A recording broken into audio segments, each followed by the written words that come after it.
Join us. I can't hear you.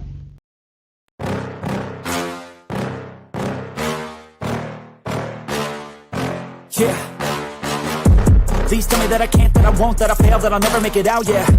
Please tell me all the bad, never good, fill my head full of every single doubt, yeah. Please say any negative thoughts, I pop off when I hear people say I cannot. I get off to the thought of proving everyone wrong, I won't stop to the top, so you better back off and get lost. I'ma stay loud, stay proud, never running out, never heading south. I'll be spreading out, call it word of mouth, can't put me down, I'll be getting loud. You can have it douse, not what I'm about, have your fucking clout. Woo!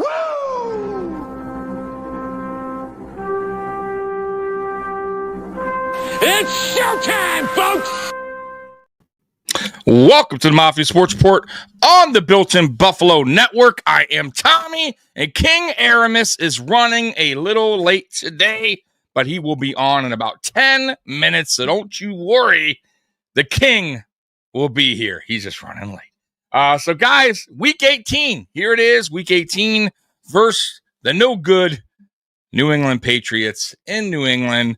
We are resting pretty much every single starter. Josh Allen will get the start today so he can continue that starting streak. But I do not think he will be in there long, nor he should be in there long. Get him the hell out of there. I don't even care if it's after the first play. Hike the ball, hand it off to not even James Cook, Ray Davis, and get the hell out of there. Right? We do not want any injuries in this game, right? Not to any starter, that is. Really to nobody. I don't want no injuries for anyone. Dallas, what is going on, brother? Morning to you. Let's get to the rest here. Brent, what's up, y'all? What up? What up? And by the way, shout out to everyone that is watching on Built-In Buffalo's Facebook channel and Built-In Buffalo's X, which is Twitter for those old heads out there. I am finally getting used to calling it X now. However, I still am confused on when you send out a tweet. Do you say you're Xing or I'm sending a tweet out? So that's very confusing, but I'm still going to say I'm sending a tweet out. But I will call it X because I'm getting used to it. Let's see here. What up, Mike? Morning to you. Finally, we got a 1 o'clock game. My God, right? Like we haven't had many 1 o'clock games this year, so it's good to have one. I want to as well get this regular season behind us. And Spin coming in with the inactives, very good. Let me get that pulled up. Hey, Spin, you the man. I appreciate it.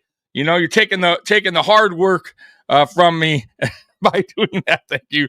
Brent, proud Bills fan from Steelers country. The trolling I've been doing up and down my street past few weeks has been on the next level. I love it. Yo. See, I'm terrible at trolling. I'm not a troller. Like I'm just so bad at it. Like I don't know what it is. I just don't talk shit. But hey, man, I enjoy sometimes other people.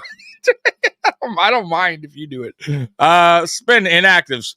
Cornerback Teron Johnson, which we knew. Amari Cooper, Terrell Bernard, Christian Benford, Gregory Rousseau, Deion Dawkins, Ed Oliver, Daquan Jones. And I'm very glad to see Daquan and Ed as well on that list because, my God, we do not need to lose any linemen, defensive linemen, heading into the playoffs. Not against the damn Patriots, a game that means nothing to the Buffalo Bills. And trust me, guys, when I tell you it means nothing, it means nothing. But I'll tell you who it means something to, the New England Patriots. Because if they win, they don't get the first pick in the NFL draft. And that would be a crucial mistake. Look at the Giants last week. What a stupid, stupid move by the Giants winning over the Colts. How dumb can you be? Now, if they want a quarterback, they're going to have to call up New England or somebody in that top three and say, hey, we're going to have to give up some picks now because we wanted to prove we could beat the Colts. Because Drew Lock wanted the win. Oh, how stupid. That's how you get fired, man. Nice jersey, by the way. Yeah, man. Eric Moles, my favorite Buffalo Bills player of all time. Bruce Smith is really close. I gotta be honest with you, but Eric Moles, man, God, he was so damn good. What's your favorite jersey you own? Right here, this one, the one I've been rocking all year long on here, but I've had this forever. I used to switch jerseys. If the team loses, I would switch the jersey I'm wearing to a new jersey. But this year, I just been rocking the Eric Molds, and it's done me well. So, yep. Spin, Tommy, I figure I got to throw you a bone every now and then because you have to put up with me. Yes, Spin, I do. Ohio against the world. What up, man? What up, Ohio? Dallas, watched the games last night, Tommy? If so, what do you think? Man, listen. I think Pittsburgh Steelers offense is putrid, terrible. I like their coach. I like Mike Tomlin, but I feel like he's making such a bad mistake. I feel like he's being super stubborn when it comes to the quarterback position. He said it from the start of the season. Russell Wilson is the starter, and it doesn't matter. When he comes back, he's going to be a starter, and boy, he is stuck to his guns. And I just feel like, look, you got, and I'm not saying Justin Fields is like this awesome quarterback, but he brings something different to the table, which is his ability to scramble. If I'm the Steelers and I'm Mike Tomlin, why aren't you mixing it in at least Justin Fields in the game where the defense has to adjust, right? So I'm not even saying start Justin Fields, but my God, you have another weapon out there. And they did that back in the day with Cordell Stewart, way back in the day. So I don't understand why they wouldn't implement him. It's not like Russell Wilson is tearing it up. So, yeah, I thought the Pittsburgh Steelers defense did as much as they could do. They gave up one touchdown. That's it, one. And the rest, all field goals after that. And the Steelers offense just could not get going. And by the time they did, it was too late. So, listen, it is what it is. As far as Baltimore goes, they did exactly what they were supposed to do. They beat a terrible, terrible Cleveland Browns team. That team is so damn awful. I'm shocked Myles Garrett even wants to stick around. There was like a rumor or whatever, a source out there said Myles Garrett met with ownership, and he wants to know what the future outlook is of the Cleveland Browns. I could tell you right now, it's fucking terrible. Leave now. Leave and hurry. Like, pack your bags like now. Get the hell out of there. Brent, I had Josh Allen as Santa, and all the deer were different Steelers players decorating my yard. I laugh, Brad. That's too funny. Giants win screwed the Pats over. Pats better off with second pick. No, because they could trade that pick. Spin. What do you mean? like no, it's fucking unbelievable for the Patriots. Giants are retards. Like, sorry, I use that word. I don't mean to offend anybody, but the Giants are stupid. All right. Hey, the king is here. The king had things to do. Yeah, no, blame Sean McDermott, man. It's his fault. Yeah, blame fucking Sean McDermott. Jeez, man. So what's up, King? Oh my gosh. Late night, early mornings, my youngest son's birthday. And it's a birthday. All right, happy birthday to your kid, man. Yeah. Thank you. I'll let him know. So yeah, that's right. You'll be like, Tommy who? Oh, thanks, Tommy. No. Unless you want to be my son, but then where's my gift card, Tommy? You like me so much on my birthday. All right, so what I missed, man? What's going on? I'm just blabbing on with the chat here. But here's a question from Brent, and I guess I'm guessing it's for both of us, and obviously people in the chat too. If you guys want to answer Brent's question in the chat, you might as well. So I'll start with you, Aramis. How did you become a Bills fan? So my senior year of high school,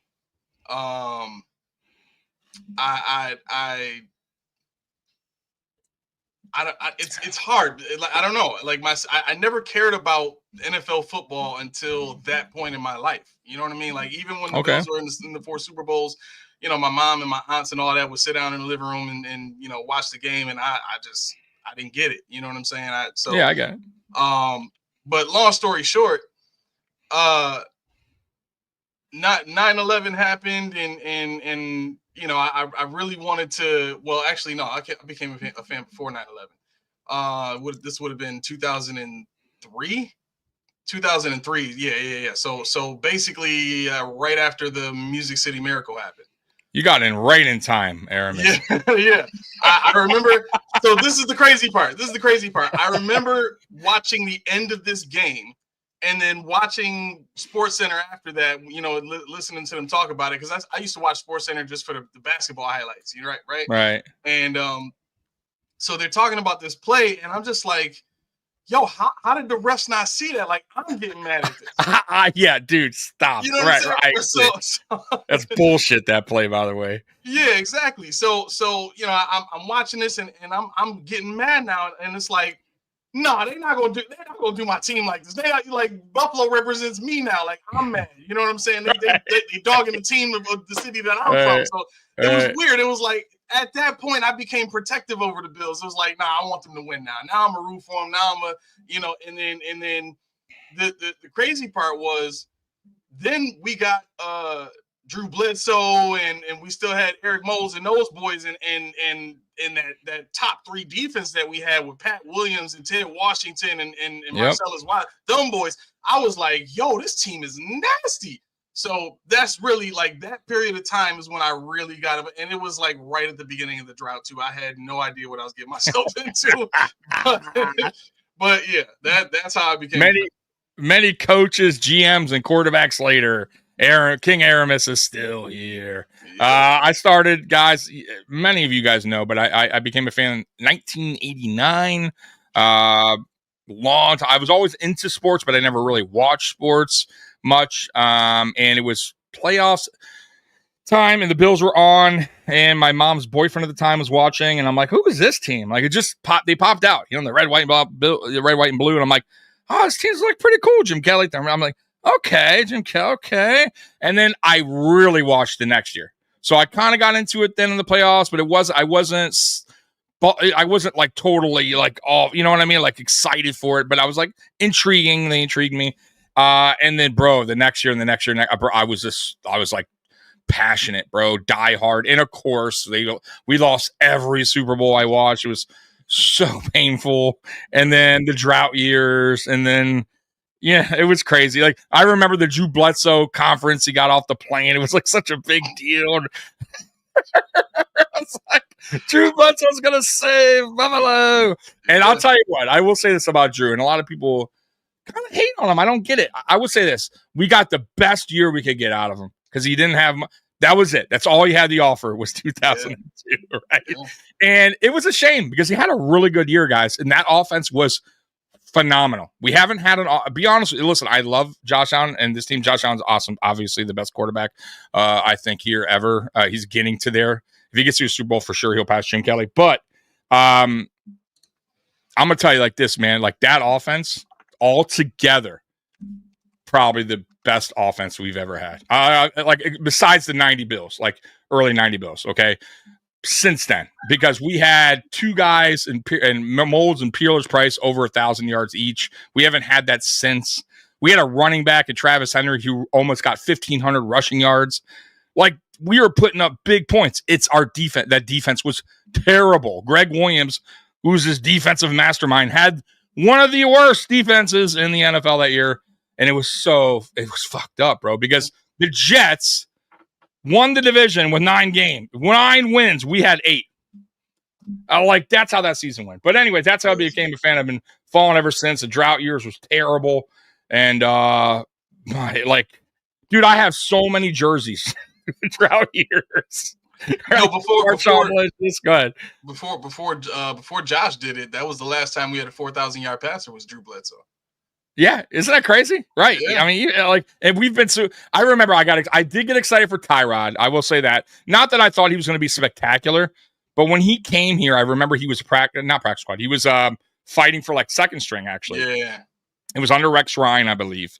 I could be wrong, but I'm pretty sure it was Rex Ryan. Yep. And Rex gave him the shot, and we should all thank him for that because he deserved it. And then, bro, I thought he's brought something so different.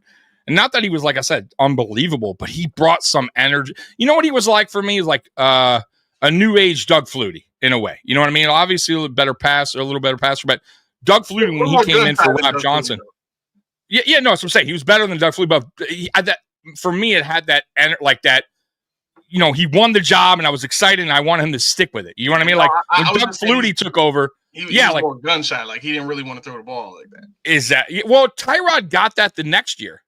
He wasn't like that his first year. Tyrod Taylor, Yeah, Tyrod Taylor swung like he had a pretty deep ball, but it was something happened from that year into the following. It's Doug Marrone. Yeah, Doug Marrone. Yeah, he made him like gun shy. I don't know what happened with him because he was never like that before. Right. But it was just weird. But yeah, I loved him. But bro, let's be real. We haven't had a quarterback since Josh. Like, thank God Josh Allen came. But let me get to some of these chats. I'm missing some of these, and I don't want to miss my chats. I don't want people coming back on me saying, you did that video, and now you're missing our chats. You know what I mean? Yeah. Beth, what up? Good morning to the best fan, best base the sport world has to offer. Yep, and I can't read today. Good morning, Tommy, the host with the most. I did read that right. Hey, Beth. All right, I'm getting to all of them. Hey, Scott.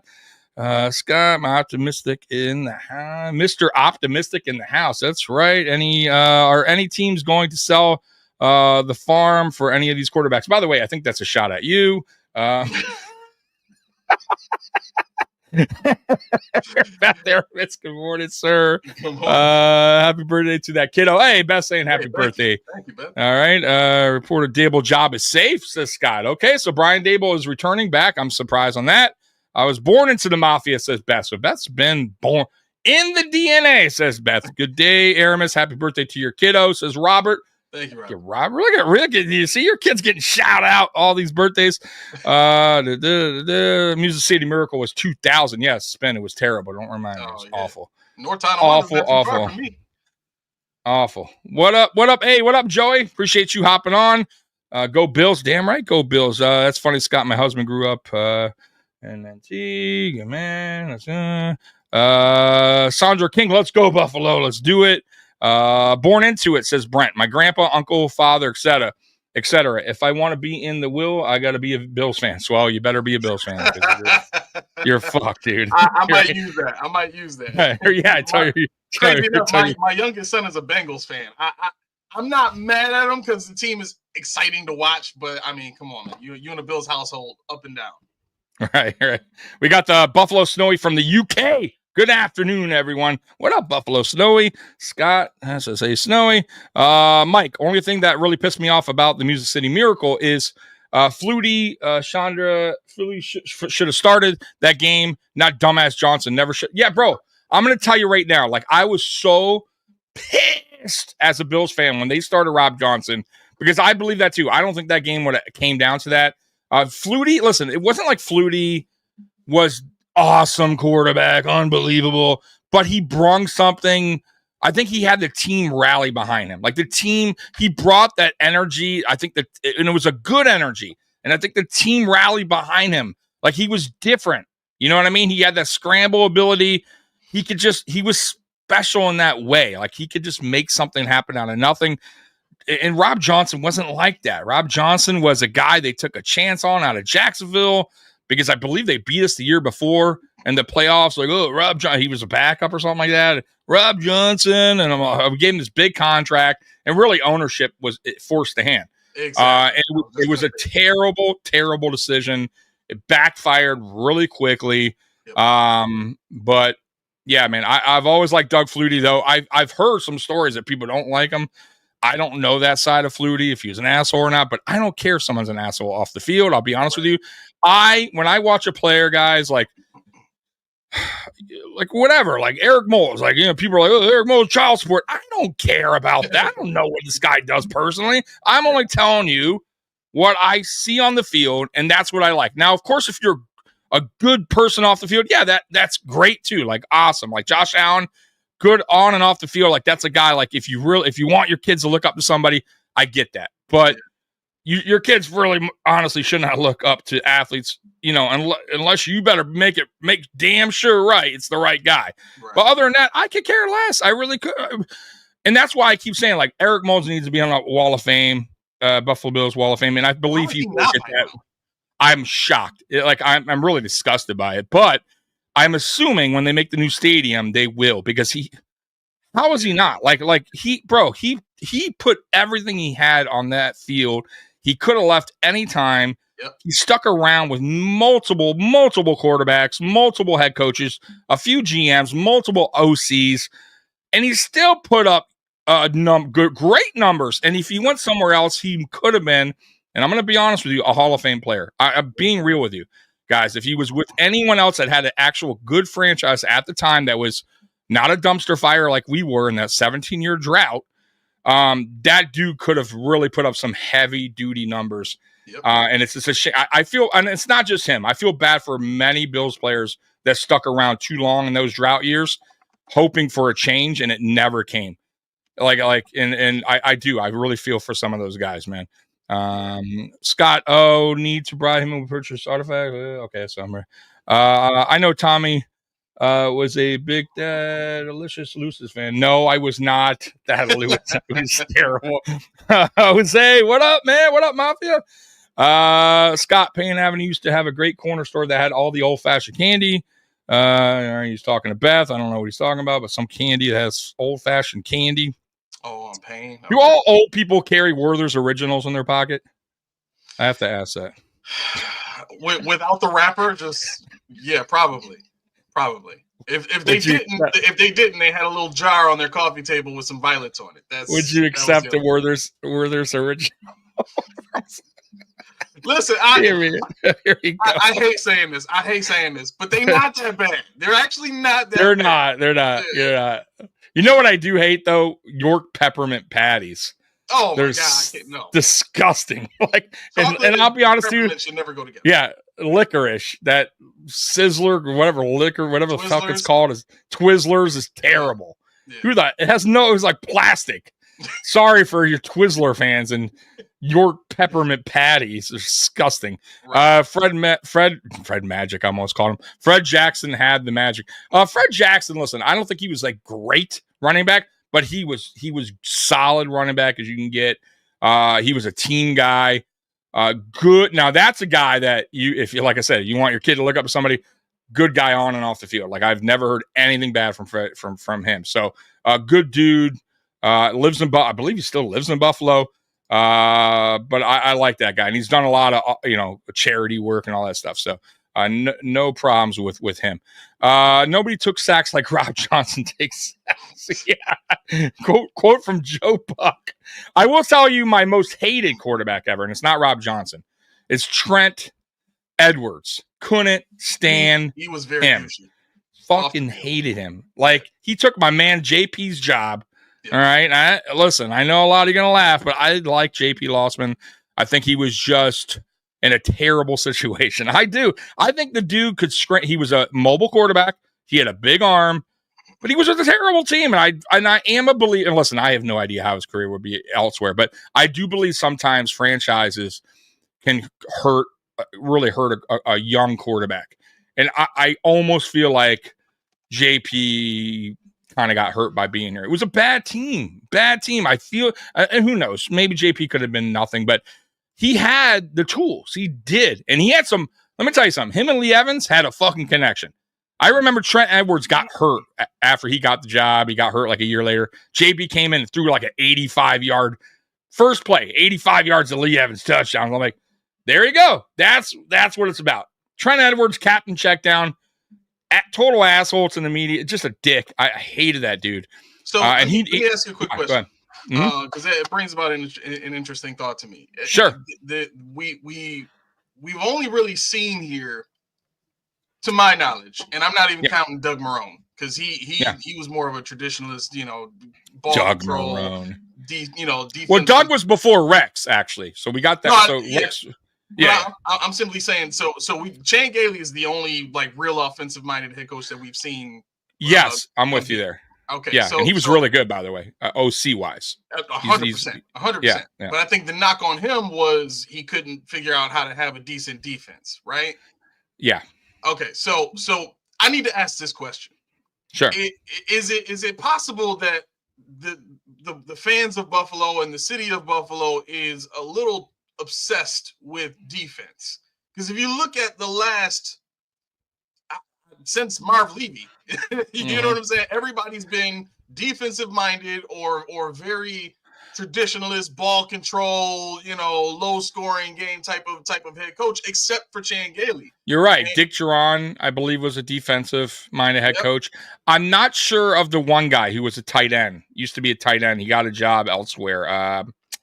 God, what was his name? Guys, help me out. It was one of our coaches. He was a tight end for and he was here a while. I think he was like 3 or 4 years. I don't remember his name. Can you look up the coaches? Bills guys, look up some Bills coaches. But anyways, he used to be a tight end, I believe. He was before Marone, and he was here a while. Not Haslett. Look up the coaches. It'll be in those drought years.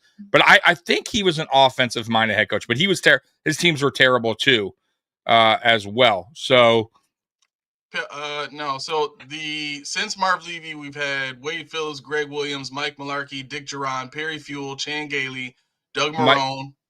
It might have been Mike Mularkey. Was it Mike Mularkey? No, the former ton. He was an offensive lineman. So keep saying the names. Okay. So since Mike Mularkey, Dick Duran, Perry Fuel. It wasn't Dick Duran. It wasn't Gailey, Perry Fuel. Doug Marone. Right. Rex Ryan. Anthony Lynn was a running back. Yeah, he was a Chargers. Yep. So maybe I'm wrong. I thought it was Mike Mularkey. So Mike Mularkey was offensive lineman. Okay, I thought he was a tight end. I don't know why I thought he was a tight end. No. He was a tight end in the yeah. See, right. Tommy knows. Right. Okay, so but was he an offensive minded head coach? I don't know. No, he was an offensive line coach in Tennessee before he came. But I mean, when he was our head coach, was he an offensive minded head coach or was he defensive minded? I don't remember that. It was the same deal. It was all ball control and you know what I mean? Okay. Yeah. So you're right. So so basically the point is we've been concentrating more on defense for the longest time, correct? Right. But here's right. And here's what's crazy about that. Right. We got Sean McDermott here. We've seen some top 10 defenses this year. We're 12th in opponent points per game, 20th in opponent yards per game, 10th in opponent points per play, 21st in opponent yards per play, 29th in opponent's third down conversion percentage, 10th. Well, we're pretty good on fourth down conversion. Red zone scoring, we're 17th for opponents, and opponents touchdowns per game, we're 18th. So we're middle of the pack. Basically, if not a little bit worse than that defensively. And when you look at the competition that we've had to face all those years when we had defense, it was Tom Brady and quite possibly the best defensive-minded head coach of all time in Bill Belichick. And I don't know. This is I'm not going to bring this into a Sean McDermott conversation. I don't know. It just stuck out to me why bang our heads against that wall for so long? It doesn't make sense. I get it. I don't know. I wish we did, but it's weird. When back in the day, I never really thought about that. I don't know why I never thought about hey, this guy's an offensive minded guy. Or this guy's a defensive minded guy until honestly, maybe the last, I don't know. I would say when we hired, I started understanding what the difference is, when coach's philosophy. But to answer this question, Joey, there's a few, man, that top my list. I would honestly say on that list would be Aaron Maben for sure. He's got to be first to me. He was so bad. And I would say to be on that list would be Mike Williams, offensive tackle. But I will say this about him. He was people had it. He was highly graded coming out of college. He was a beast of a dude. He couldn't make it. And I believe they even put him on the defensive line, at one point, just to try anything for a hot second. He was bad, but there's a lot on that list that you could go through. Flowers was bad, McCargo was bad. There's some guys on that list, guys, that were not good. James Hardy, second round. Now that's second round. So I'm not. What's weird? They put. I'll tell you who they have on a list because I always looked at some lists they have. They have Dante Whitner. I don't think Dante Whitner was that bad. I really don't. I think Dante Whitner I think he had a decent career overall though. I loved his name, Dante Hittner. People were started calling him that, and he was. That dude could hit. Yeah, if he would have been a third round pick, I think people would have been happy with his career. Yeah. Sammy, you're right. You know what? I will say this about Sammy. Very disappointed. I liked him coming out. Like, I thought we gave up way too much, but I never mind that if it works out. Like, I'm right. Like, put it this way. And I was talking about this the other day. About like, who gives a fuck what you like? Because that's why I was talking about the Giants. If the Giants traded, who cares? Like, if they give up 2 first rounds and a 5th for a quarterback that works out, no one will go back and go, oh man, Josh Allen, the Bills gave up 2 first rounds to get you. No one talks about that ever because it doesn't matter. They got their guy. That's the most important position. So Sammy Watkins, if it worked out, nobody would have thought about that. But the problem with Sammy, couldn't stay healthy. He was a good receiver. Like Sammy Watkins, it wasn't like Sammy Watkins was trash. But the dude was like Mr. Glass. He just could not stay. Bro, the dude got hurt right away in practice, right away. Like broke his ribs or something. Yep. It was like, whoa, my God. So, and then we finally got him. Broke my arm. Whatever the hell happened to him next. And he went on, and it's same thing. His injuries followed him wherever he went. It wasn't just like bad luck in Buffalo, by the way. He would go somewhere, do good, and people were like, get excited for Sammy. And then boom, injury, and he's gone. And then he's back. He's doing good. Injury. So I wouldn't say it's the worst draft pick. I think it was a bad. I think it was bad of them to trade up like they did, and there was a lot of good receivers there. But Sammy was one of them. Like the draft is weird, bro. Sometimes the draft will just work. Some players just, bro, it just doesn't work out. You know, some players this might just be get a polarizing name. What do you think? Go ahead. What do you think about Marcel Darius? Oh, Cody Ford. Yeah, that was a terrible pick. Marcel Darius. I like Darius. I thought Marcel Darius was a very good player. But I understand what Bean did. When he came here, he wanted to. But I will say this, Marcel Darius, he put up good stats, bro. Like, there's no lying in what he did. Like, the dude was a solid football player for a while here. So I'm not going to bash what he did. They probably paid him a little bit too much, but at that time though, he was putting up numbers. You can't deny what he did when he was at his best. You know what I mean? Now, when he got paid, I will say they dwindled a little bit, and that's why they're like, all right, got to get rid of him. You know what I mean? Like, we're not going to keep paying for this guy. But that's how it works. Once again, though, it's like, what do you do there? You have a guy that's playing at a pretty high level. You're going to pay him, and we have guys that we pay all the time here, guys, still to this day that underperform because we draft him. And that's another thing too. When you draft a player, normally you want that player to stay, and if he plays good, and you're going to reward him with a contract. The problem is sometimes they don't. Some of these players underperform their contract. They like get to that level where they want to get the contract, they play for the contract, and then they underperform. And then there's some players that outperform their contract. So football is it's tough, guys. Like, it's never easy. Like, we can all sit back and play couch GM and be like, man, and we can all sit back and go, what if we did this? What if we skipped this guy and went this direction? Bro, you know how many teams can say that? Like, through the draft, you know how many players were passed on the Seattle receiver? I can't believe DK Metcalf. Not just us. Now, I will say I was fucking pissed because we got Cody Ford. Yep. Right. And like, what? When you have this guy available, what? You kidding me right now? Yep. But it is what it is. But I will say that I don't understand that decision. Like, there is some decisions where as a fan, I'm like, and it doesn't work out. The Boogie Basham. I think everybody saw that coming except for one guy, Brandon Beane. The most important guy to not see it. And boy, Cody Ford's so bad. I saw him last night play. And listen, they always throw him in different positions, but he's bad at every single one. He's still in the league? Yes, he was last night playing for the Bengals. Wow. And the commentator guy, I forget who it was, he was like, look, I got to give Cody Ford credit. He goes where they put him on the line. I'm like, bro, this guy's terrible. What are you talking about? Yeah. It's not like he's excelling at that. Let's see here. Mike, Marcellus Wiley was going to be the next Bruce. Yeah, not so much. Yeah. But I like Wiley. I thought Wiley did pretty good here for a while. But bro, there will never be another Bruce. I'm sorry. Like, there's going to be awesome players, but that's career sack record. And by the way, Marcellus Wiley, he has that podcast, and he was talking about records being broken or whatever, because he were talking about the rushing record.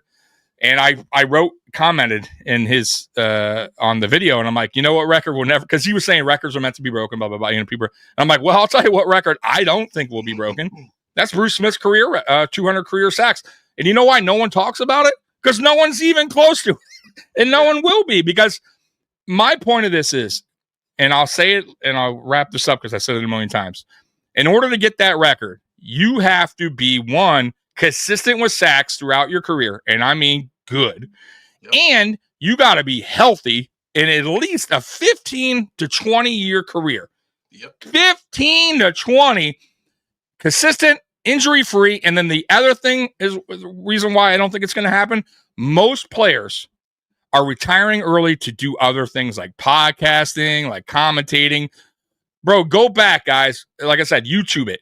Bruce Smith career sack record. You'll see players like Aaron Donald talking about it years ago. Oh, yeah, I want to be in it. I want to get it. Bro, I'm retired. Von Miller. I want to get it. I can get it. Bro, that dude is not even close, bro. So I'm telling you right now, I would be shocked if somebody breaks that record, because I don't see it happening, and that's why it's not talked about. And Marcellus Wiley gave it a big old thumbs up and a heart, because he knows that's the truth. That's one record. I think quarterback records will be broken, sure, because it's a pass-happy league, right? The reason why the rushing record hasn't been broken yet, and it's been close, is because the game kind of shifted to passing, but now it's kind of shifting back to balanced, and that's why you're seeing running backs like Derrick Henry and Saquon get close. AP was a while back, and that's when rushing. But I think that will eventually, and then also they're going to go to 18 games. They're going to, right? And then that's going to help records be broken again. But I still think the career sack record won't be. It's a rough sport. Players don't stay healthy relatively long.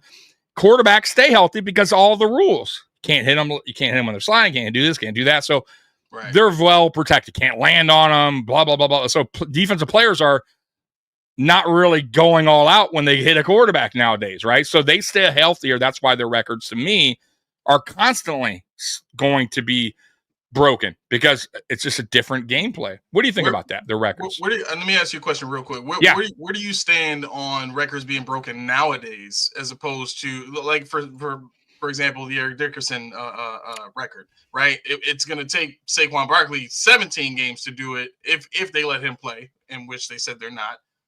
But if he was to play, it would take him 17 games as opposed to Eric Dickerson's, 16? You know what I mean? Like, how do you feel about players nowadays breaking records in more games? Yeah, I get it. Okay, so it's a slippery slope. So I get it. So here's how I think of it. So Eric Dickerson complained about, or said something about that, but yet O.J. Simpson broke the record with 14 games. Right.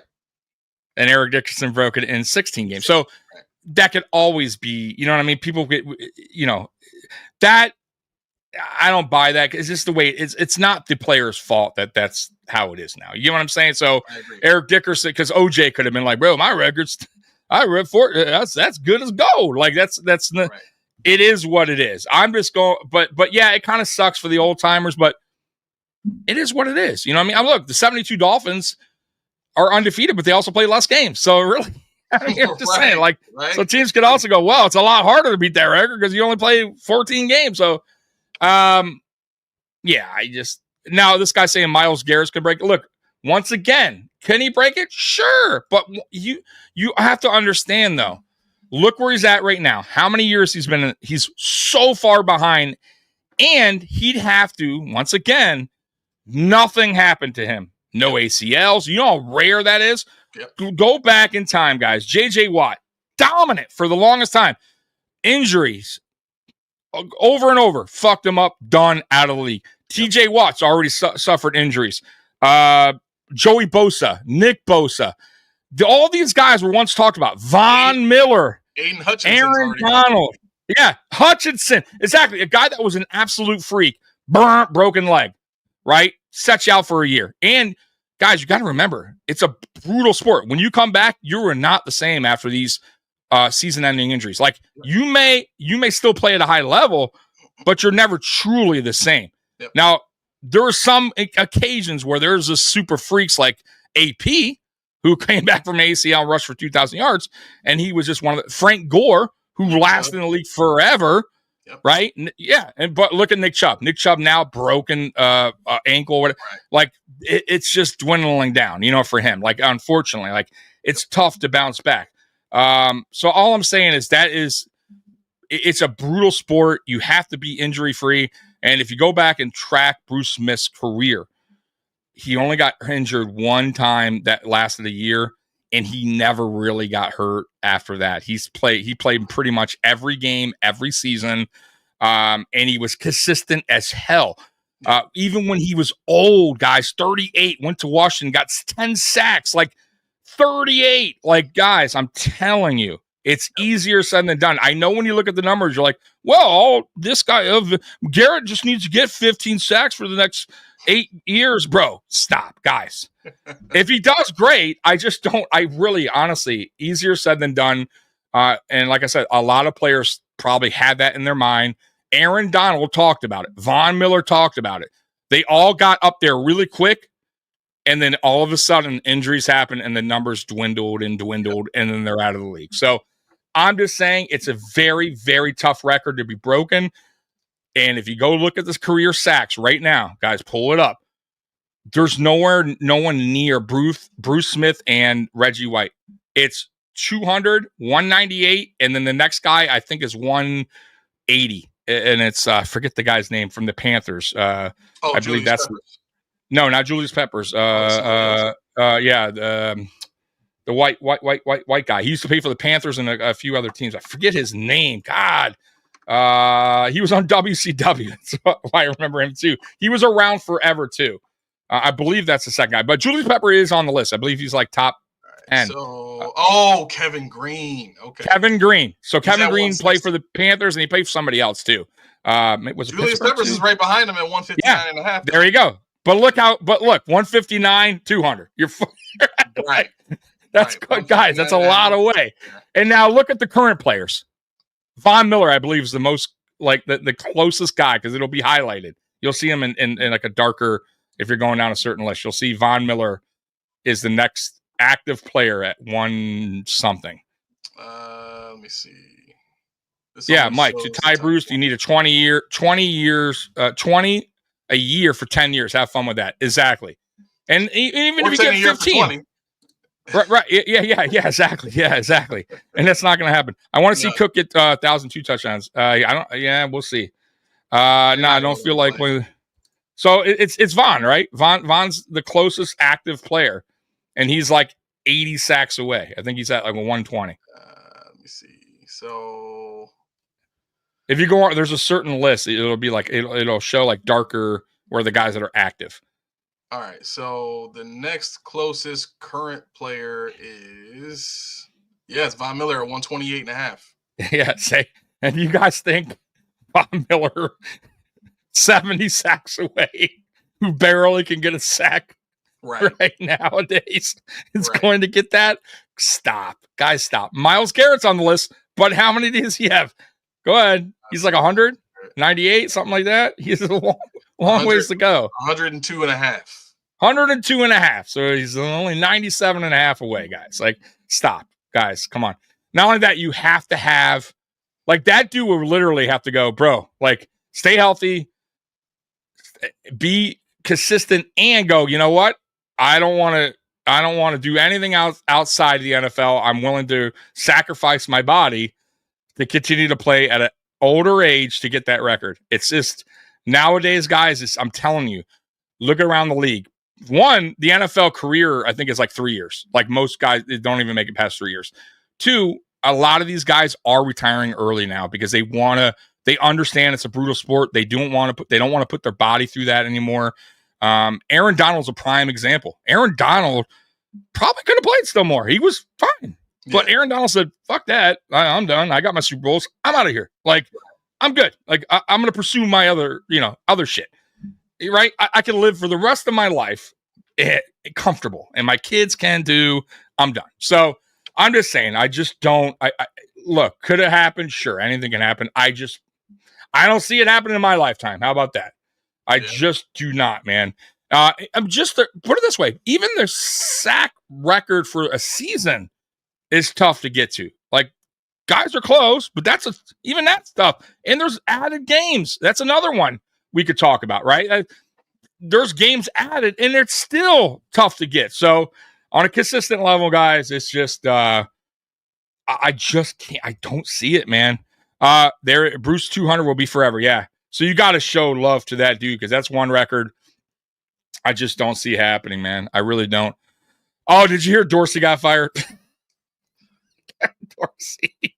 Poor Dorsey. I guess he was terrible. Wait, he's playing, right? Bring back Dorsey, he's playing, right? Yeah. Okay. Yeah.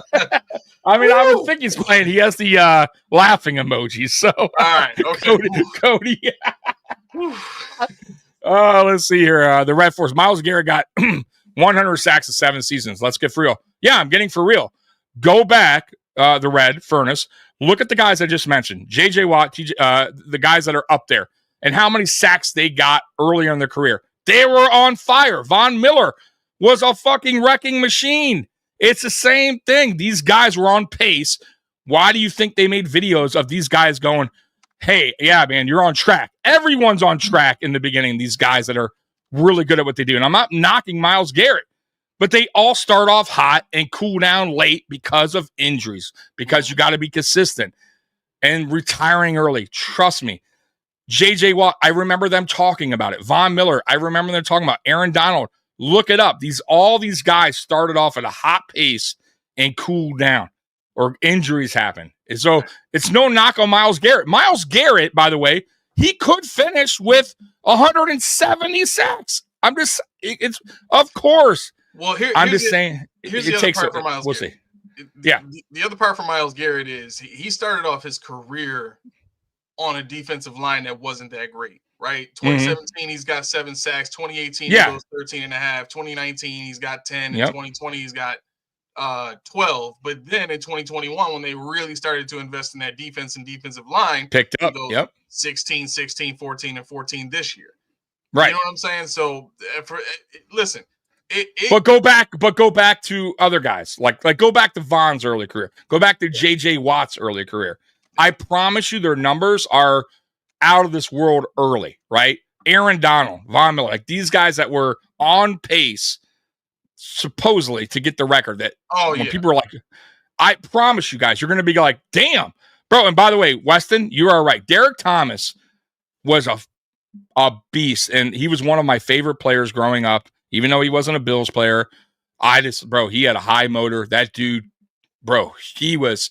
Who knows what his career could have been? I agree with you. I have no idea, but yeah. So pull up some of those. I'm just curious. All right, I got Von Miller here. So all right, let's see what Von did. 2011's first year, 11.5 sacks. 2012, 18.5. 2013, he gets hurt. He's only got 5. 2014, 14 sacks. 2015, 11. 2016, 13.5. 2017, 10. 2018, 14.5. Then it just dies from there. 2019. Yeah. Because of injuries. Yeah. 2019, 8, 2021, 4.5, then 5, then 8, and then 0 in 23, and then 5. Pull up JJ Watt. That's another guy. And Aaron Donald last, and we'll finish this subject out. It's fun. Hey, guys, by the way, the reason why we're not really, and we'll go over week 18 against the Patriots, but come on, this is a game where it's meaningless. So we're just having fun with you guys. Oh, here we go. Darnell, real before you read this, I'll go over that. Darnell, just wanted to tell you, I understand your comment about Buffalo Fanatics, but you read my comments. Thanks. I'm from Buffalo, New York. Been going to Bills games since 1979. Damn, I was born in 78. Good for you, brother. So I'm very knowledgeable about the Bills. Yeah, absolutely. And guys, real quick on that thing. All right, I'm not going to keep going on about it, but I stick by my video. I stick by what I said.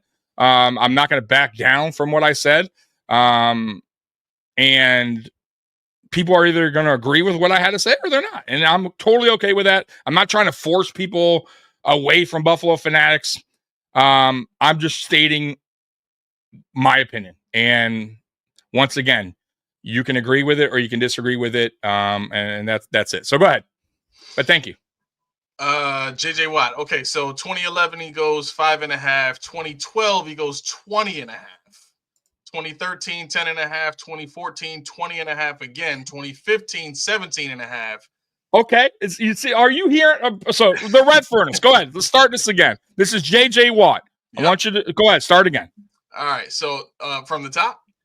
Yep, from the beginning of JJ Watt's career. 2011 goes 5.5, 2012, 20.5, then 10.5, then 20.5, then 17.5. Then it drops. Then it goes to 1.5. Injury. Then 0. Injury again. Then he comes back. He goes 16. Still with the Houston Texans. And then the 2 years after that with Houston, he goes 4 and then 5. And then he's done by then. Yeah, 2021, his first year in Arizona, he gets 1. And then 2022, he gets 12.5. Exactly. And he retired. Yeah. And he's done. I would say that's pretty fucking consistent early on in his career. Yeah. I could see why they're like, hey, you never know. And then boom. And what about Aaron Donald? And we'll move on. I'm curious about Aaron Donald. But you see what I'm saying, Red Furnace? I get where you get excited about Myles Garrett. And yes, you should be. That dude is the best out there right now. I have to say, he is a beast. But once again, got to stay injury-free, and you can't predict injuries. You can't. It happens bro, these top-notch, best athletes in the world, shit happens, bro. They get rolled up on. You can't. It happens all the time. It's football. There's, 22 guys on the field, right? It's going to happen at some point. Matter of fact, there's injuries that happen that have nothing to do with a play. The guy could just be running and snap his Achilles. Just like that. It has nothing to do. I saw Dan Marino tear his leg up. Yeah, so it's because of age. Age kicks in, the wear and tear on your legs and your body. That shit gets old. Look at Aaron Rodgers last year, or I'm sorry, 2 years ago. He was trying to escape, did nothing. Boom, gone. Achilles. Look at Trey White, right? Came back from ACL. Boom, Achilles. He did nothing. Had nothing to do with just running after a guy. So I'm telling you, man, it happens, dude. But we'll see. Hey, tell you what, Redford, come back on this channel 20 years from now and we'll talk. Go ahead. All right, Aaron Donald, 9 sacks in 24. He's actually probably one of the most consistent guys, even though he didn't really prioritize sacks. He prioritized rings. 9 sacks in 2014, then 11, then 8, then 11, then 20.5 in 2018. Then he goes 12.5, 13.5, 12.5. Then he goes 5 and then 8 and then retires. Pretty consistent for a little bit. Yeah. And really, really good numbers. And then he was gone, right? Just like that. And by the way, he retired healthy. It wasn't like he got out of the league because he was hurt and banged up. He just was done. Couldn't do it no more. He was tired of it. So I'm trying to tell you guys, like, look, I could be wrong. Of course I could be. I can't predict the fucking future, but I'm going to tell you, it's tough. Hutchinson, great. Exactly. Great. Hutchinson would be the guy I would pick, but he's already got hurt.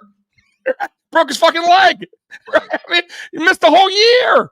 And you don't think that guy is going to, like, he's still going to be great, but you don't think an injury is going to happen down the road again? You don't think that weakened him up a little? Of course it does. Every time you roll an ankle, and that's the roll, your ankle gets soft, like weaker and weaker and weaker. Every time you do something to your hand, every time you bend your knee the wrong way, everything, your Achilles eventually break. It happens, guys. It's sports, man. And these guys are playing at a high level. You know what I mean? Like, it's going to happen. So I think anyway, let me get. I'm sorry, real quick. I think that's why my particular gripe over not getting to a Super Bowl by this point in Sean McDermott's career has been such a big deal to me, is because stuff like this happens. You play all these playoff games. That's extra wear and tear on these players. Trey White got hurt as early as he did because he was playing 2 or 3 playoff games every season for 5 years. That's true. I forgot about that. The extra games.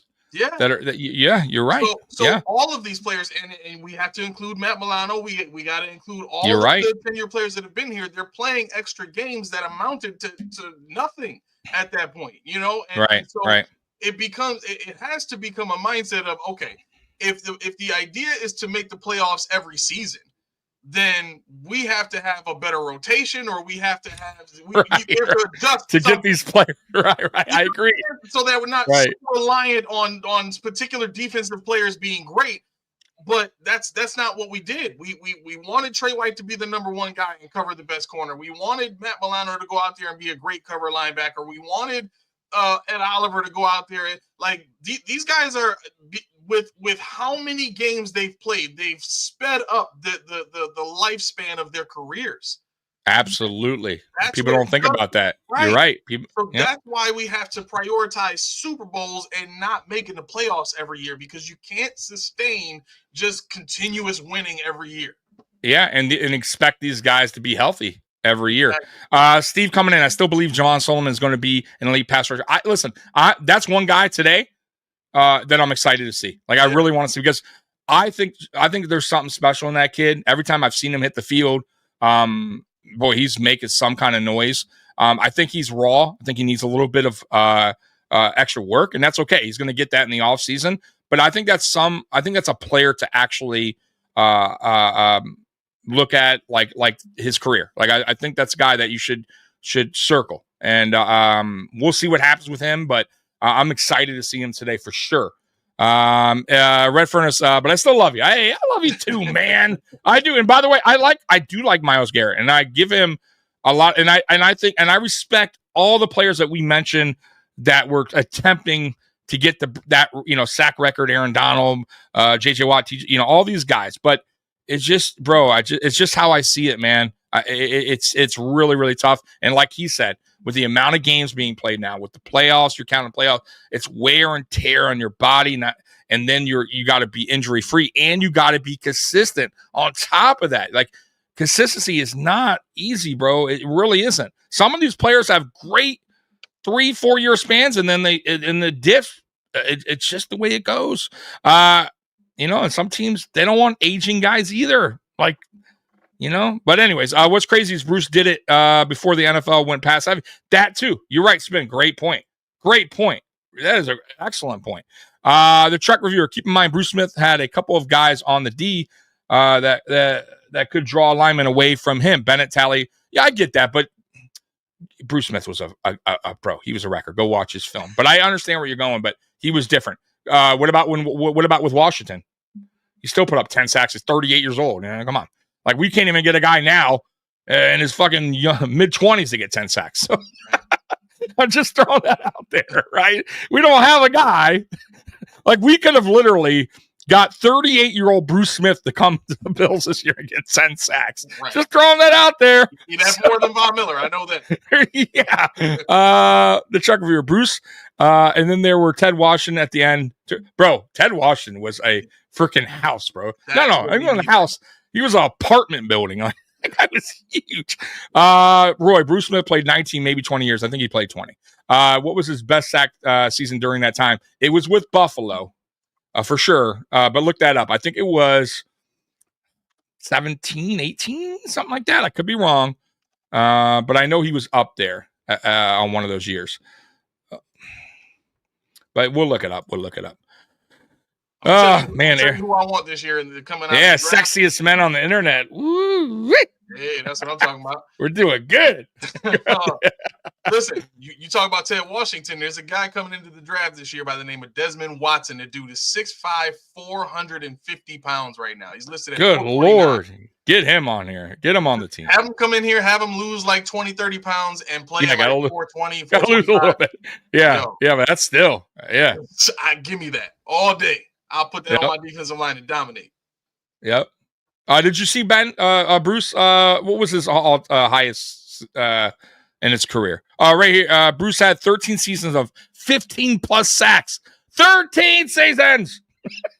15 plus. It's amazing. Yep. Guys, come on, man. Stop it. That's fucking unbelievable. Yeah.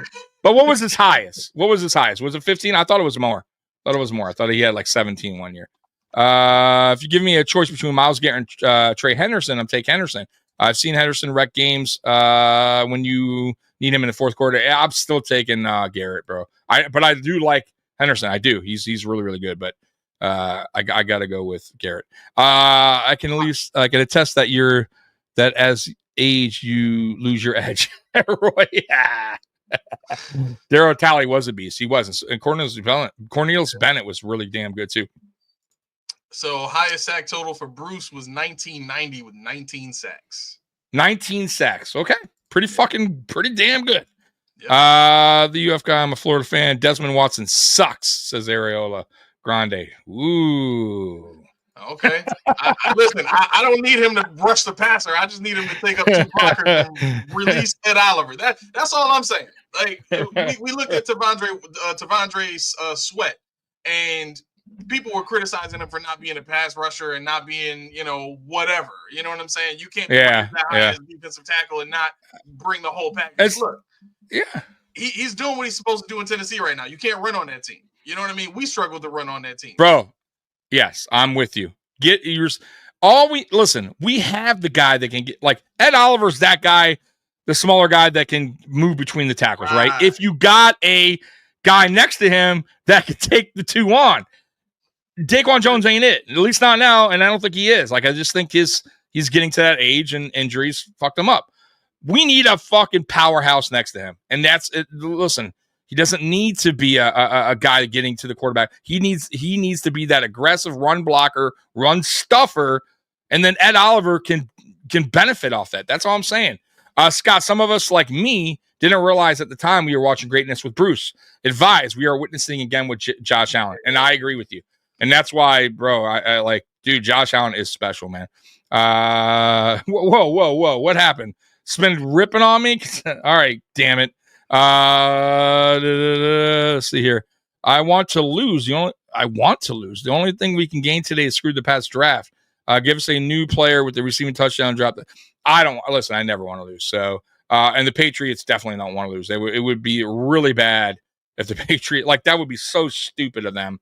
Like the Giants did. Like, if I'm the Patriots, if it's close, I'm like, bro, I'm telling our quarterback, like, fake an injury or something. You're like, like something, like turn, like, fake an injury, put Brissett in there, but like, bro, have a bad snap, and they just can't, right? Right, and just get, let's make it close, but have the Bills win. They said Hamlin and Rapp are starting, and yeah, they're doing that because Hamlin missed a lot of time. They're trying to get him. Get that rust really knocked off and see what they got between. Because I think they want to see if Hamlin comes back good, if they have a decision to make with Cole Bishop, in my opinion. Now, I think if Hamlin looks good, solid in this game, they're going to stick with Hamlin going into the playoffs. But if Hamlin's struggling out there, a little bit of rust or whatever's going on, it's going to be interesting to see what they do in the playoffs. Because I thought Cole Bishop, his last game, he looked pretty damn good. I'm not going to lie. Like, I thought he stepped up. Cody, this come draft, don't grab no offensive players. I want all defense. They're gonna grab some offense. You can't do all defense, but I agree. I think they need a left guard and a wide receiver. Exactly. I need one receiver that has some speed, like a guy. I need a guy that can get downfield, right? We need that. Because I love I love what they did with Keon Coleman. I like that we have that bigger receiver now in the red zone. But we need that burner. We need that over the top guy. So hopefully they find that in draft. And there's guys like that. You get them in middle rounds. So we'll see. But we definitely need defensive line. Like, you have to put a DT next to Ed Oliver. Exactly. You have to. And I would say corner because Kyrie, he's just not it, man. I hate to say it. I don't hate him, but clearly he doesn't fit in McDermott's scheme, and maybe he'll do better somewhere else. Joey, and poor Daryl Taylor, Daryl Talley, I think he meant, has mental issues from taking blows to the head, and he went broke in Buffalo. Bills fan. Yeah, I heard about that. Good for Bills Mafia to help. And once again, that happens to a lot of these guys, bro. Especially back then. You guys know concussion thing was a little bit different back then. Yeah. No, listen, Daryl's doing great. I just saw him. Matter of fact, when I was at the Chiefs game, he was up in the box. Good for him. Yeah, he came through. I talked to him for a couple minutes, you know what I mean, and told him I let my pop know I saw him, and he was like, "Yeah, do that." I introduced him to my mom and all. He seemed like he was in great shape. You know what I'm saying? Good. You see that, guys? Yeah. First-hand encounter. That's good, man. That's always good to hear, because I know, and I'm sure he, like a lot of those players from back in the day, they suffer with some kind of, whatever. You know what I mean? They're going through because of playing. And NFL was different, guys, back then. It was like just the helmets, everything, right? Like, and concussions or concussion. What's that? Like, come on. You played and those guys didn't get paid a lot either. I got to say that too. Like their contracts are way different. Joey, same thing with Mario Williams. His brain went to shit, crazy, too many.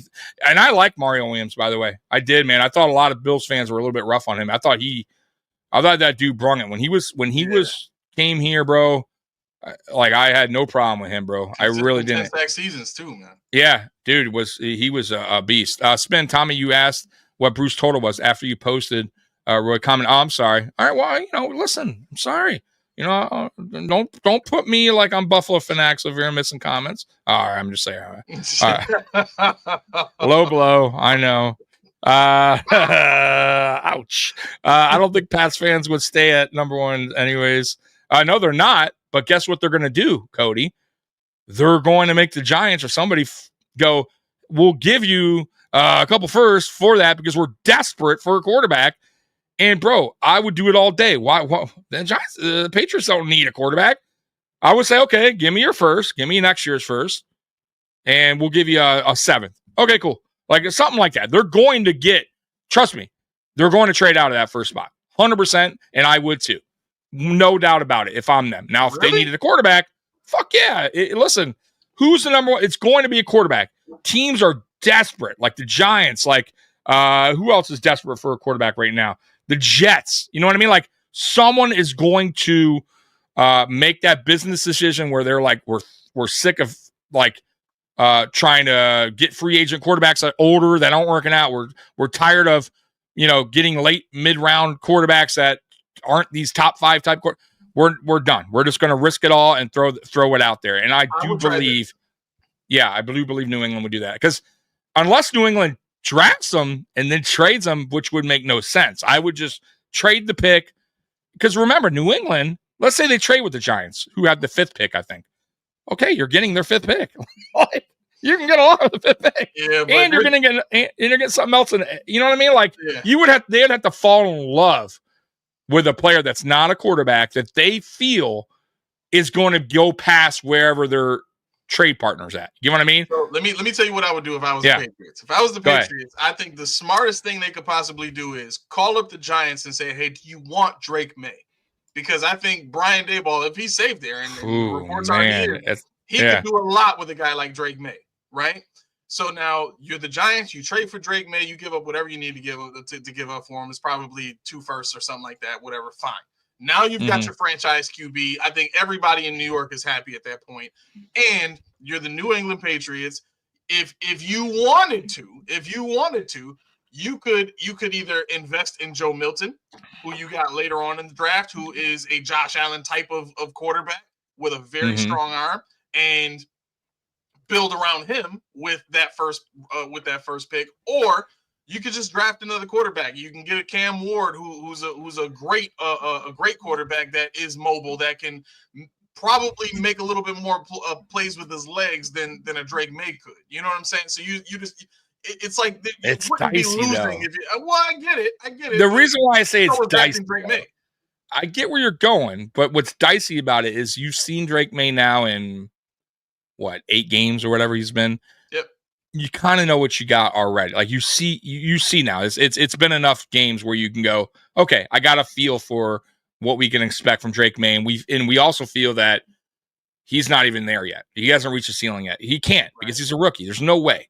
I from what I've seen from Drake May so far, the dude looks like he could be something, and I'm not willing to risk that on. And by the way, I love Cam Ward. I'm a Hurricane fan. I think Cam Ward, if he goes to the right team, that's not a dumpster fire team that doesn't have terrible management and coaching staff, that's not going to kill his career. He could be something special because I still think they'd have to fire the head coach if they did something. That's what I mean. Wherever he goes, I'm just saying, like he needs to. It needs to be a place where they know how to work with young quarterbacks, is what I'm saying. Because I think Cam Ward needs a little bit tuning up, in my opinion. But dude has it, bro. The dude has it. Like he's really, really good. But for me personally, I get where you're going. Yeah. But from what I've seen so far, May, I can't risk it on a guy I don't know too well. And then you got to play that whole, we're going to bench him the first, you know what I mean? And then we're going to play this guy for a little, because for me, that's always the way to go. I do like that idea. If you have a veteran quarterback your first year, let him sit at least a couple games. If you're a bad team, meaning you don't have a lot around him to, because the Patriots didn't have a lot, and I didn't blame them. Like, you can't throw May in there with a bad offensive line, no receiver. He's going to get killed.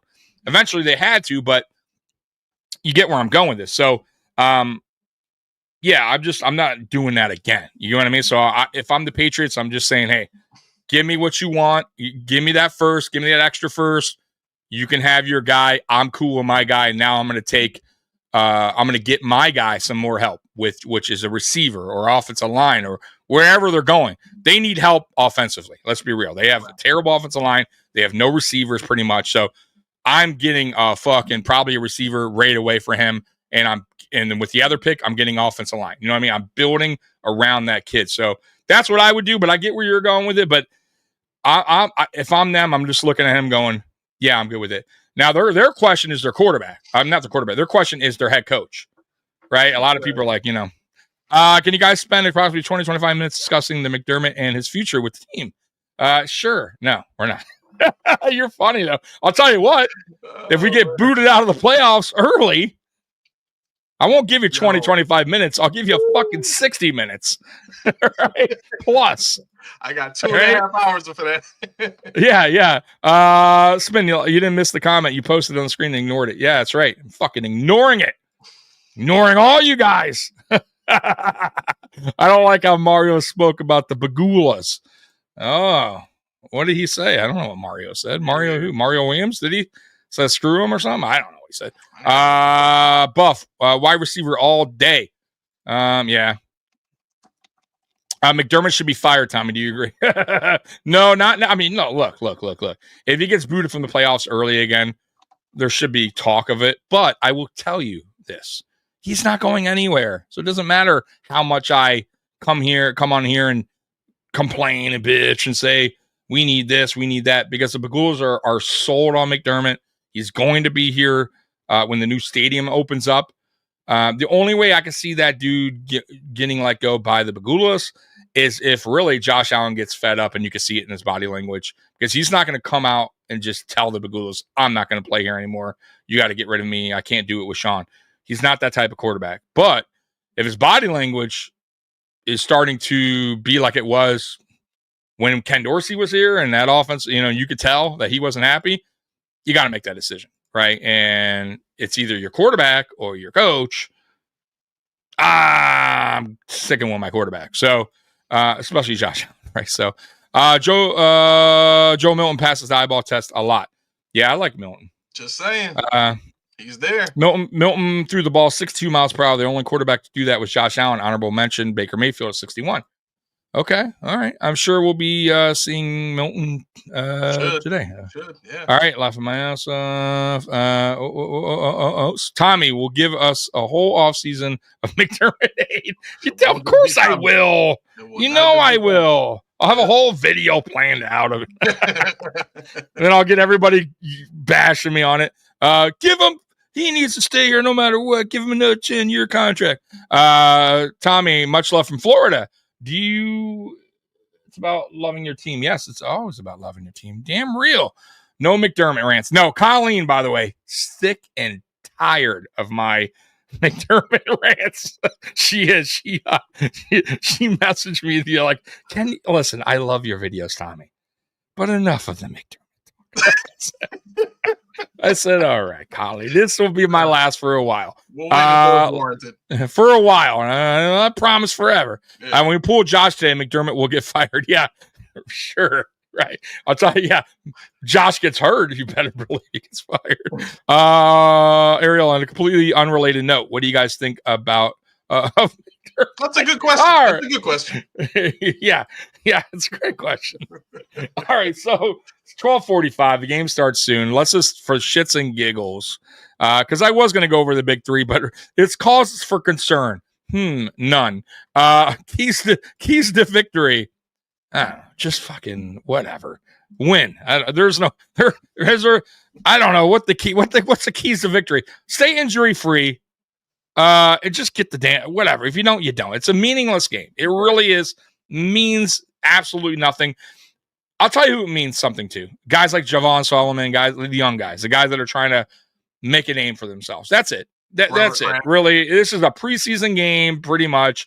Guys trying to show the coaching staff that they belong, that they could do more than maybe that they've seen or whatever. Like, and that's the exciting part of this game. Like, guys, this is like meaningless. It's great, but anyway, score prediction. Go ahead and give your score prediction, Aramis, and you guys in the chat might as well. Why not? Score prediction. Jeez. All right. I can we pull the coach? Yeah, I was looking at that. I'm like, yeah, Colleen's rule. Christopher. Now that is some funny shit. You know, I never thought about that. That is fucking great. We just like pull him for like some random like, you think you could coach his team? King Aramis, like they call King Aramis. King Aramis comes down. Sean, you got a phone call. Yeah. What? I gotta come upstairs. Okay. Yeah, I need you to go to the back and take a seat. All right, go ahead. What's your I don't know, man. 20-10 Bills. I don't know. It's probably gonna be worse than that. It's probably gonna be like 35-31 or some crazy score or something like that. I do want to see Mike White. Mitch Trubisky's terrible. I got to tell you, I will be shocked if Mitch Trubisky does anything today. He is so damn bad, and he was not that bad. Like, I don't know what the hell happened to him at Pittsburgh, but holy shit, like that dude is so gun shy. And bro, like Mr. Trubisky isn't that he wasn't that bad. He has turned awful. And I look, they signed Mike White to 2025 season. He will be here. I believe he will be the backup. I don't think there's going to be they might bring in somebody, but he'll win that competition, in my opinion. We'll see what he has because he will play. They sign him on purpose. But I think he's just younger. I think he has a little bit, right now more than what Trubisky can offer you. But the only reason Mitch is the backup and will remain the backup in the playoffs because he knows the offense very well, more than Mike White does, But Mike White, he was a cheap signing and a good signing. I agree. That's a backup quarterback's not the end of the world. Joey, I hate to say this, but Sean McDermott has cost us, Jesus, a long one. More times it's 13 seconds. 13 seconds was our year to win the Super Bowl, and Sean fucked us out of it, and he made situational bad decisions that cost us games every year. Yes, he's a decent coach. Yes, he's brought us through out of the drought years. Yes, he's changed the culture. But he's not the coach that's going to get us over the hump. Sorry, I just don't see it. And I get your frustrations, and I don't disagree with that because I have to see it. Christopher, 24-10 Bills. Does Gillette still sponsor Allen? I don't know. Do they? I don't know. I think there's going to be a lot of Bills Mafia there too. I've heard because I had we did the AFC East shakedown, and the Patriots guy said it was like half full of the stadium. And he said the Chiefs, the tickets are like $25. They're $25. They're so cheap. So I would not be surprised if there's a lot of Bills Mafia there. Buffalo Snowy coming in 24-10. The key to victory: start anyone at quarterback but Trubisky. Nice guy, but just don't win football games. Yeah, I think Trubisky starts the first half. I think Mike White comes in the second half. That's how I see it. Josh starts. I'm sorry. Josh starts. He probably has one series, and then he's out of there. And then Trubisky for the rest of the first half. I think White gets the play. Yeah, he will. And that's why I believe that's why they signed him as well. I love that I got the McDermott hate train rolling. Right, that we have Trubisky. He makes Peterman look like Peterman. Yeah. I don't know if he's as bad as Peterman was terrible. What is this? Tommy using a fake count to post his points on here. What are you talking about? Promise, do you trust McCool attire? He's secretly Yeah, I'm typing a McDermott. Yeah, McDermott sucks, man. Talk about McDermott more. Calibus, I agree. Ain't winning the Super Bowl. Yeah. If we still have McDermott, I'm telling you, I'm not. Listen, I will say this. I think Bills Mafia. What would you say it? It's 50-50. McDermott's not the guy, or maybe 60-40 McDermott. Like, you think it's about even, or you think it's more want to keep McDermott? How do you feel that? Like, as far as Bills Mafia goes? Oh, I think Bills Mafia loves Sean McDermott, and just from the standpoint of they have 10+ 10 plus game wins per season under Sean Right. McDermott. Right. And if that's what you love, cool. But if it doesn't sit right with you that we win those 10 games and then we don't do anything else other than that, well, then Sean McDermott's not your guy. And I think we're just now getting to a point where media is starting to get tired of it too. And they're starting to ask some harder questions. They're starting to look into the history of Sean McDermott's decision-making and stuff like that. So I think eventually we'll get to a point where, media sways public opinion and Bills Mafia starts to really realize, we're at a turning point here and something's got to be done, but it's not right now. Because they're going to really start you already have to question why is he hitting a wall? And I will say this: there's a lot of excuses being thrown, and I mean I get it. Like, oh, last year defense, no linebackers were good. The year before we were always hurt. The year before, I get it. We haven't been healthy. I'll be honest with you, going into the playoffs since 2020. Okay, fine. If you want to buy that, okay, I'll give you that. But guess what? This year, everyone's going into the playoffs healthy. So I want to see a Super Bowl appearance. And if you don't, you can't. What can you bring? And you know what they'll say, Aramis, to me? This was supposed to be a retool year. Yeah. Right? That we weren't even supposed to make the playoffs anyways, Tommy. Yeah. Stop it. You can't keep doing that. Nope. Like there will be a time you have to just go, look, he's a good coach, but he can't get over that hump. He hits a wall. He can't figure it out. I hope I'm wrong. Of course I want to be wrong, guys. What are you talking about? Like, I definitely want to be wrong about this guy. We'll see what happens this year. I mean, because, we'll have no other choice. Tommy, what's the best channel on YouTube?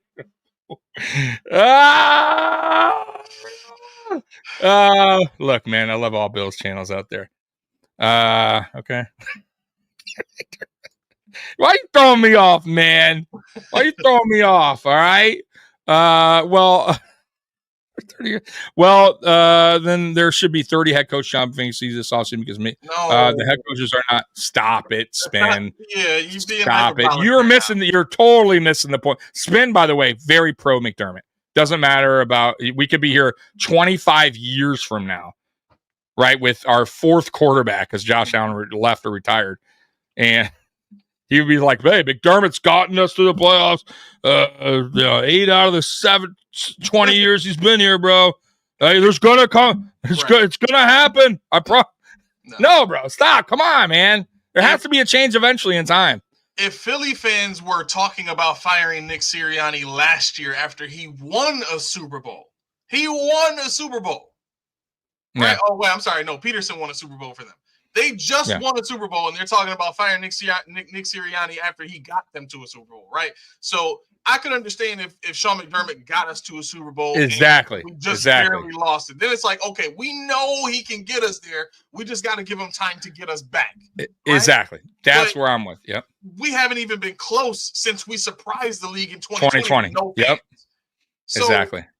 At some point, we have to have some kind of fatigue somewhere. Yeah, T-Dawes, nothing wrong with Durham. We need better defensive players, need more stars. But listen, these are the guys. You do realize these are the guys that he wants. These are guys. Brandon Beane, yes, he makes the draft selection, but he's building around Sean McDermott's style, what he wants, his type of player, what fits his defensive scheme. He wanted smaller, quicker players. This is what you get. Yep. Okay, so you can't just be like, oh. We gotta have better play. Every team can say it. Every team. We need better players, man. Right. Like I get it. Stop, guys. We have the best quarterback in the NFL, and if you don't say he's the best, he's the second best, right? Because fine, I'll go with the argument. Patrick Mahomes, fine, I can give that. I'll go. I'll go both ways on that. But stop.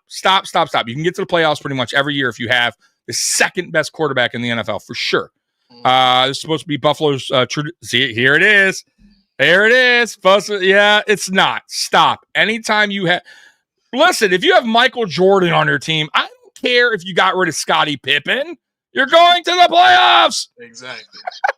Because you have Michael fucking Jordan. Stop it. Is James Cook more All right, I'm out of here. This is it. I'm done. You guys are unbelievable, man. The game starts in 5 minutes. Man, King Aramis, any hot takes for today? Oh yeah, I think Dorian Williams is a better fit for the Bills right now than Matt Milano is. Argue with me. Ooh, that is a hot take. Man, hold on. Let me. Wow. Any other hot takes? That's it. That's the only one right now. Jeez, that was a hot take. Let's see here. Fulton Mars. Oh, the most interesting man in the chat. Before we go, I always got to read this. Hello, Tommy. I am getting ready for the America's Got Talent next month, February 21st. Well, good luck to you. We all wish you the best out there, Mr. Fulton. I don't really, if your last name is Mars or maybe your name is Fulton. I'll be looking for you, Fulton. I promise you, February 21st on America's Got, what'd you say? America's Got Talent? Is that what he said? Yeah. America's Got Talent. All right, you better show out, bro. Better represent Bill's Mafia. Right. America's Got Talent. I don't want to hear no damn excuses like McDermott gets all the time. All right, I'm just joking. All right, I got to. All right, so for me and King Aramis, we love you, Bills Mafia, and we appreciate all of you guys watching us and showing us a love and support every pregame. So, Bills Mafia, let's go out there and get that win today. Why not? So, anyways, we're out of here. Go Bills. Peace. Go Bills.